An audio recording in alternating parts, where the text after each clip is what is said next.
हरे कृष्णा, राधे राधे दोस्तों, कैसे हैं आप सभी लोग। आशा करती हूँ कि आप सारे फ्रेंड्स बहुत ही ज़्यादा अच्छे होंगे। मैं भी बिल्कुल ठीक हूँ और आप सभी मित्रों का मेरे चैनल इंडियन ब्लॉग शिखा में बहुत बहुत स्वागत है। सो फ्रेंड्स, सबसे पहले आप सभी मित्रों को सावन के 7वें सोमवार एवं नागपंचमी की ढेर सारी शुभकामनाएं। भगवान भोलेनाथ की कृपा दृष्टि सदैव सब पर बनी रहे, ऐसी प्रार्थना है प्रभु से। तो बस यहाँ पर मेरी मंदिर में पूजा प्रारंभ हो चुकी है और मैंने जो है सूर्य भगवान की पूजा कर ली है, जल चढ़ा दिया है, माता तुलसी की भी पूजा हो चुकी है और बस अब मैं मंदिर में आके अपनी पूजा प्रारंभ कर रही हूँ। इससे पहले मैंने एक पूजा और की है, वो भी मैं अभी आपको दिखाऊंगी। तो सबसे पहले मैं यहाँ पर दीप देव की पूजा कर रही हूँ और यहाँ पर आ जाते हैं। तो देखिए, ये पूजा हमारे यहाँ मुख्यतः नागपंचमी के दिन सुबह सुबह की जाती है। एकदम सुबह सुबह में हमें इस तरह से गाय के गोबर से सांप बनाया जाता है। तो जैसा कि आप देख सकते हैं, कुछ इस तरह से सांप बनाया जाता है और इसके बाद गाय का गोबर लगाया जाता है। उसमें जो है हम हरी घास जो दूर्वा होती है उसे लगाते हैं, पीली सरसों लगाते हैं और इस तरह से टीका चंदन करके पूजा करते हैं। तो ये जो है मुख्य द्वार होता है, उसके दोनों तरफ इस तरह से हम बनाते हैं। तो ये पूजा हो जाने के पश्चात मैं मंदिर में आई हूँ और भगवान जो है सूर्य भगवान को अर्घ्य दिया, तुलसी माता की पूजा की और जैसा कि आप देख सकते हैं कि हमने जो है सर्वप्रथम दीप देव की पूजा की। अब जो है हम स्नान कराएंगे अपने गणेश जी को। मंदिर में सर्वप्रथम गणेश जी का स्नान होगा। आज नागपंचमी है, नागपंचमी पर विशेष हम जो है इस तरह से कच्चे दूध से भी स्नान कराते हैं, क्योंकि आज कच्चे दूध का विशेष महत्व होता है। और इस तरह से देखिए, अब हम जो है गणेश जी को स्नान कराएंगे, इनका सुंदर सा श्रृंगार हो जाएगा। इसके पश्चात हम भोले बाबा की पूजा करेंगे, फिर जो है नाग बाबा की पूजा करेंगे। तो बस यहाँ पर देखिए, गणेश जी का स्नान श्रृंगार सब हमने कर लिया। अब जो है यहाँ पर हस्बैंड पूजा कर रहे हैं और मैं साथ में हूँ और हम सभी लोग इस तरह से मिलकर पूजा कर लेते हैं। तो यहाँ पर अब भोले बाबा का सुंदर स्नान श्रृंगार होगा। तो सबसे पहले शुद्ध जल से गंगा जल मिलाकर इस तरह से बाबा का स्नान होगा। तो आज 7वां सोमवार है सावन का, विशेष बाबा की पूजा अर्चना होगी। इसके बाद एक सोमवार और बचेगा, 8वां सोमवार। तो इस तरह से सावन भी खत्म हो जाएगा और अब आएगा फिर अपने हमारे कन्हैया जी का जन्मोत्सव, यानी कि जन्माष्टमी का त्यौहार हम मनाएंगे धूमधाम से। तो सर्वप्रथम देखिए, यहाँ पर हमने जल से स्नान कराया बाबा को, अब कच्चे दूध से स्नान कराएंगे। देखिए, आप यहाँ पे पंचामृत से भी स्नान करा सकते हैं। मैं ज़्यादातर क्या करती हूँ, हमेशा कच्चे जो है दूध से ही इस समय जो है चतुर्मास चल रहा है तो मैं दही का प्रयोग बहुत कम की हूँ। मतलब कि पूरे जो है सावन के महीने में और इससे पहले भी जो है हमने दही का जो है प्रयोग नहीं किया है। तो इसलिए जो है हम दही इस समय नहीं जो है तैयार कर पा रहे घर में, या बाज़ार से भी नहीं ला पा रही हूँ। तो केवल कच्चे दूध से प्रभु को स्नान करा रही हूँ। तो इस तरह से देखिए, कच्चे दूध से स्नान कराने के बाद पुनः जो है शुद्ध जल से हम बाबा को स्नान कराएंगे। थोड़ा सा आप लोगों को बैकग्राउंड में आवाज़ें आएंगी, क्योंकि मेरा जो घर है ना वो ऐसी जगह पर है कि जहाँ पर थोड़ा सा मोड़ ज़्यादा पड़, इस तरह से जो गाड़ियाँ आती जाती हैं ना, तो उसकी आवाज़ें जो है हारन बजता रहता है। तो बीच बीच में आपको आवाज़ भी आती रहेगी और बीच बीच में हो सकेगा तो आपको थोड़े से सपेड़े की भी आवाज़ आएगी, क्योंकि यहाँ पे सपेड़े वाले बहुत घूम रहे हैं। आज नागपंचमी है तो वो अपने जो है बीन वगैरह बजा रहे हैं, तो उनकी भी आवाज़ें आपको इसमें सुनाई दे सकती है। तो बस यहाँ पर आप देख सकते हैं बाबा का सुंदर स्नान हो गया है और इस तरह से बेलपत्र हमने यहाँ पर जो है रख के बाबा को आसन दिया है। विधिवत जो है हमें बाबा की पूजा अर्चना करनी चाहिए। सावन का 7वां सोमवार है और हमारे भोलेनाथ बाबा का जो है यह सुंदर सा श्रृंगार हो रहा है। तो बस यहाँ पर देखिए, त्रिपुंड बनाने के बाद चंदन से, सफ़ेद चंदन से त्रिपुंड बनाए हैं और वस्त्र रूपी मौली अर्पित करें हैं। इसके बाद जो है हम भस्म चढ़ाएंगे। इसके पश्चात फिर जो है खड़ा चावल यानी कि अक्षत हमें चढ़ाना है और जब भी बाबा पे अक्षत आप चढ़ाएं, हमेशा ध्यान दें कि वो टूटा ना हो। चावल के दाने टूटे नहीं होने चाहिए। 2 बार कम से कम आप उससे चावल को धुल लें, उसके बाद आप चढ़ाएं। इस तरह से यहाँ पे चांदी का भी बेलपत्र हम इस तरह से हमेशा रखते हैं। जैसे कि अगर आपके पास कभी बेलपत्र ना हो तो आप चांदी का बेलपत्र चढ़ा सकते हैं। तो इस तरह से देखिए, यहाँ पर अब बाबा का सुंदर सा श्रृंगार होगा।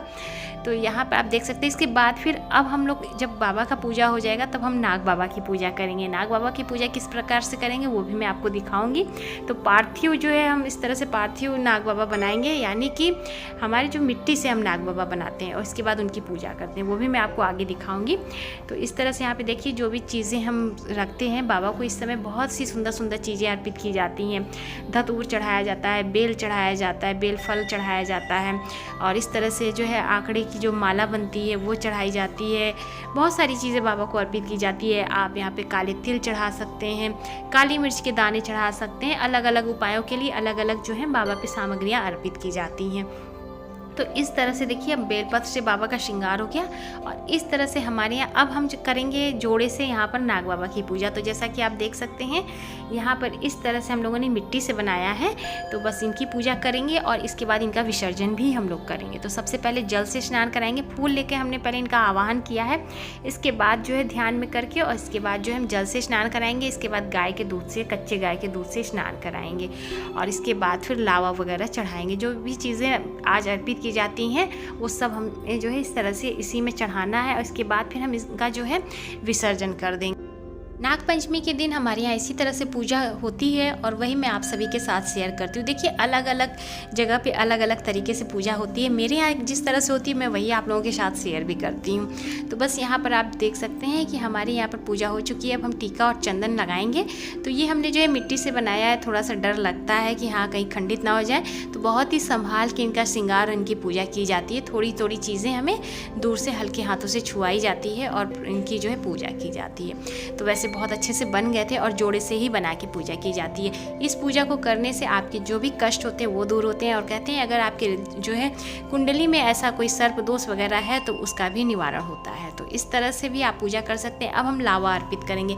आज जो है धान का लावा का विशेष महत्व होता है। तो आज जो है दूध में इस तरह से लावा डाल के हम यहाँ पर प्रभु को चढ़ाते हैं। इसके बाद फल में भी हम यहाँ पर अमरूद चढ़ा रहे हैं, आप कुछ भी यहाँ पर चढ़ा सकते हैं। और इसके बाद इस तरह से आचमनी कर देंगे। आचमनी करने के बाद जो है हम यहाँ पर प्रभु को अब हम धूप दिखाएंगे और धूप दिखा देने के बाद अब हम जो है मंदिर में भोग लगाएंगे। तो भोग में जो भी फल वगैरह है, क्योंकि आज तो हम सभी का व्रत है, तो व्रत में जो है हम फलाहार का ही जो है ज़्यादातर भोग लगाते हैं। तो सुबह सुबह की पूजा है तो बस यहाँ पर जो भी फल मिले, सेब और केला, अमरूद, वही हम प्रभु को भोग अर्पित करेंगे। इसके बाद जो भी दोपहर में फलाहार बनेगा वो हम प्रभु पे अर्पित करेंगे। तो इस तरह से हमारे भोले बाबा का सुंदर सा दिव्य श्रृंगार हुआ है। और नाग बाबा की भी पूजा नागपंचमी पे हो गई। इसके पश्चात हम लोग मंदिर भी जाएंगे। तो सबसे पहले आरती कर लेते हैं। तो यहाँ पर आप देख सकते हैं भोग प्रसाद के दर्शन करें और बहुत सुंदर सी पूजा भी हो चुकी। तो अब यहाँ पर सबसे पहले श्री गणेश जी को ध्यान में करते हुए हम जो है भोले बाबा की आरती करें। आपके यहाँ पे सवाल भी आते हैं कि कौन सी आरती हमें जो है अपने मंदिर में करनी चाहिए। तो देखिए सबके अपने अपने अलग अलग इष्ट होते हैं और सभी लोग अपने घर में अलग अलग आरती करते हैं। कोई विष्णु भगवान की आरती करता है, कोई जो है भोले बाबा की आरती करता है, कोई माता रानी की आरती करता है। तो जिसके घर में जिनकी पूजा विशेष रूप से होती है उनकी आरती की जाती है। यानी कि अगर आपके जो भी देवता इष्ट होते हैं आप उनकी आरती कर सकते हैं। तो हमारे यहाँ आरती होती है, हमारे भोले बाबा की आरती होती है, हमारे कन्हैया जी की आरती होती है और माता रानी की आरती होती है। तो 3 आरतियां हमारे घर में मंदिर में प्रतिदिन होती है। तो सबसे पहले हमारे भोले बाबा की आरती होती है, उसके बाद जो है हमारे कन्हैया जी की आरती होती है और आरती कुंज बिहारी की, इसके बाद जो है माता रानी की आरती होती है। तो इस तरह से आरती हो जाने के पश्चात अब देखिए यहाँ पर मैंने जो है मंदिर की जाने की तैयारी कर ली है। तो मंदिर की थाली मैंने जो है कुछ इस तरह से लगा ली, दूध वगैरह सब रख लिया है और घी की बत्ती, सारी एक एक चीज़ मैंने जो है अच्छे से रख लिया है, माचिस की डिब्बी वगैरह तो सब मैंने रख लिया। इसके बाद जो है मंदिर से मैं आ गई हूँ और मंदिर में हमारी अच्छे से पूजा हो गई है। यहाँ पर भी मैं आपको अपने जो है मंदिर के दर्शन करा देती हूँ। तो देखिए यहाँ पर हमारे ठाकुर जी का भोग प्रसाद रखा हुआ है और थोड़ा सा आज जल्दबाजी में श्रृंगार हुआ है तो बहुत अच्छे से तो नहीं हो पाया, लेकिन हाँ थोड़ी सी जल्दबाजी में हुआ क्योंकि थोड़ा सा समय का भी ध्यान देना होता है। हो सके तो सोमवार के दिन 7:30 बजे से पहले आपको अपनी पूजा समाप्त कर लेनी चाहिए। तो क्योंकि 7:30 बजे के बाद राहु काल शुरू हो जाता है, तो इस बात का विशेष ध्यान देते हुए हमें ये पूजा जो है थोड़ी शीघ्र ही करनी थी। तो बस यहाँ पर हमारे ठाकुर जी का सुंदर दिव्य दर्शन कर सकते हैं, जैसा कि मैंने पहले ही आप लोगों के साथ इनका श्रृंगार दर्शन शेयर किया ही है। सो आज की पूजा में भी मैं आपको एक बार अपने मंदिर की पूरा दर्शन करा देती हूँ, पूरे मंदिर का, कि कुछ इस तरह से जो है हमारा मंदिर लग रहा है। और हमारे ठाकुर जी का भी मंदिर आप देख ही सकते हैं, कुछ इस तरह से फूल बंगला सजा हुआ है और बहुत ही प्यारे लग रहे हैं हमारे ठाकुर ठाकुरानी जी।